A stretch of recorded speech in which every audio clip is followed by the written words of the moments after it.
Hello guys, New Apple Times here, welcome to a new video. And 2018 is coming to an end, and today we're going to make a recap of every Apple product that Apple released in 2018.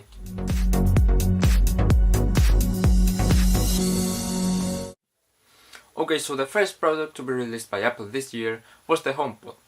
Even though it was announced at WWDC in 2017 and scheduled for release in December 2017, it was delayed and finally released in February 2018.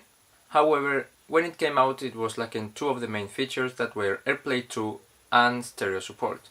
Those would come in a future update in May. Then we had a special education event in March 2018 when the 6th generation iPad was released. To the delight of many, this new entry-level iPad maintained the same price as the 2017 model and included support for the Apple Pencil. It also included an A10 Fusion chip, which is the same as the iPhone 7.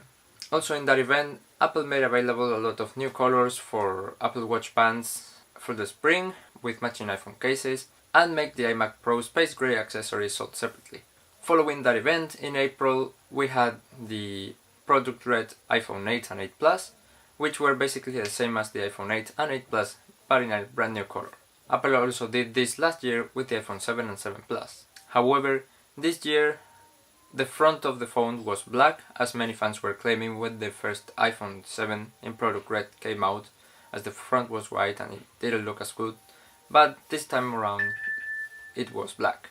Then we have WWDC 2018, where no hardware was announced, but we saw iOS 12, watchOS 5, tvOS 12 and macOS 10.14.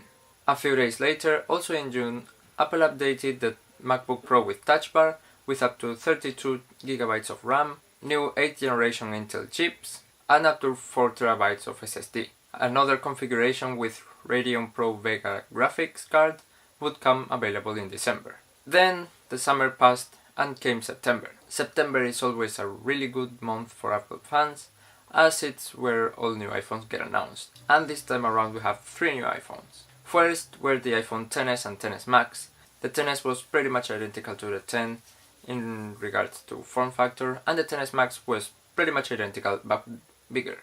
It featured a new 6.5 OLED display, a brand new A12 Bionic chip which allowed for faster Face ID, IP68 water resistance coming over from IP67, and it also featured a new color which was gold, which was sold along with the space gray and the white that were previously available in the iPhone X.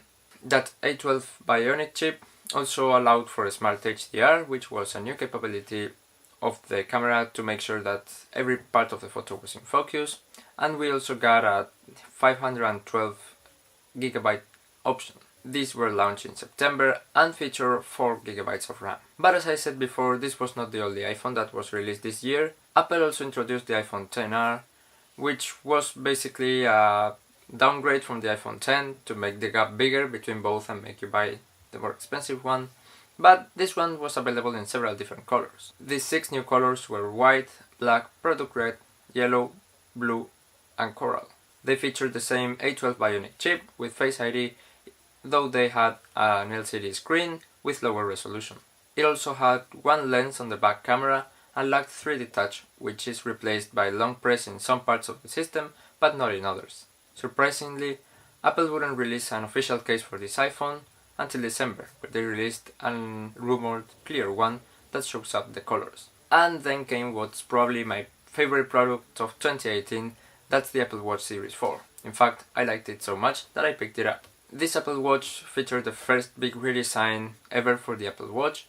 Like all the models before were very similar to the first one, but this one had a major redesign with lower bezels, bigger screen and bigger form factors. This time around we had to choose between 40 and 44mm instead of the traditional 38 and 42. It also featured a twice as fast 64-bit processor, digital crown with haptic feedback, louder speakers, and for the first time in a direct-to-consumer product, an electrocardiogram feature. This would come as a future update, although right now it's only available for users in the United States.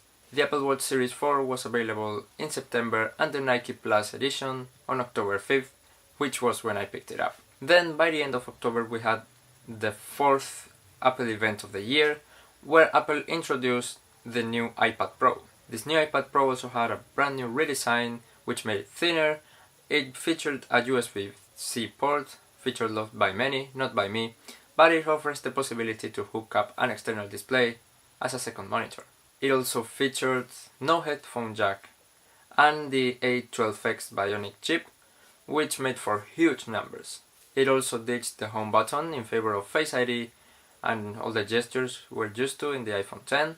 And once again, we had two different sizes. First one being 11-inch, which replaced the 20.5-inch iPad, and the 12.9-inch, which was available before, but had quite a reduced footprint. With this iPad came brand new accessories, which are the Apple Pencil 2, which had a tactile surface, where you can double tap to change gestures.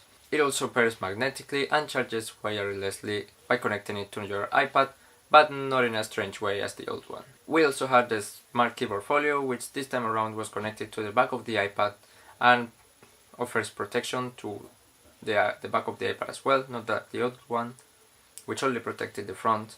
And it has two angles to use your iPad.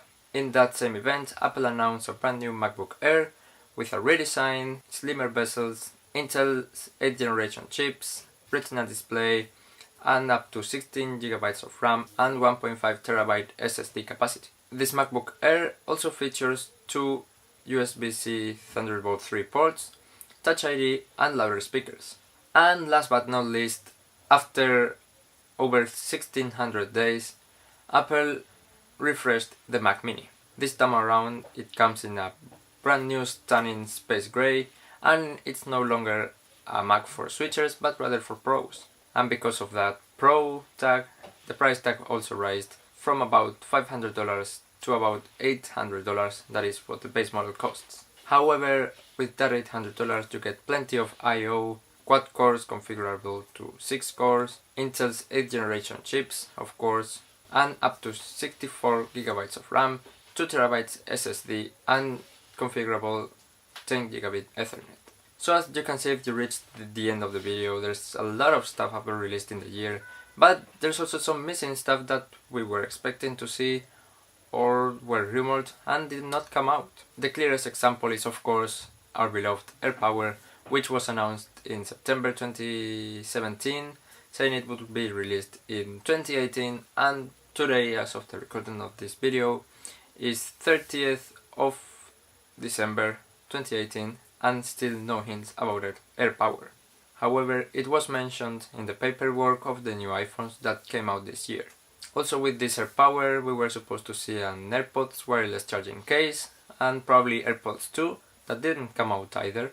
And in the paperwork of the Mac Mini we saw an external display that would be really nice and would make a lot of sense. Lastly, in the last few weeks some rumors leaked that Apple was working on an external smart battery case for the iPhone XS, similar to the ones that were available earlier for the iPhone 6 and 6s. So this is pretty much everything. Thank you so much for sticking this long. If you did you get any of these products? Which one is your favorite? Please tell me down below in the comments. Also thumbs up and subscribe for more Apple related content coming every week. Also don't forget to follow me on Instagram to stay up to date with everything I do, and to join my Telegram group, link is down below if you want to chat with me and with other Apple fans about our passion. So yeah, thank you very much for watching and see you in the next one. Bye.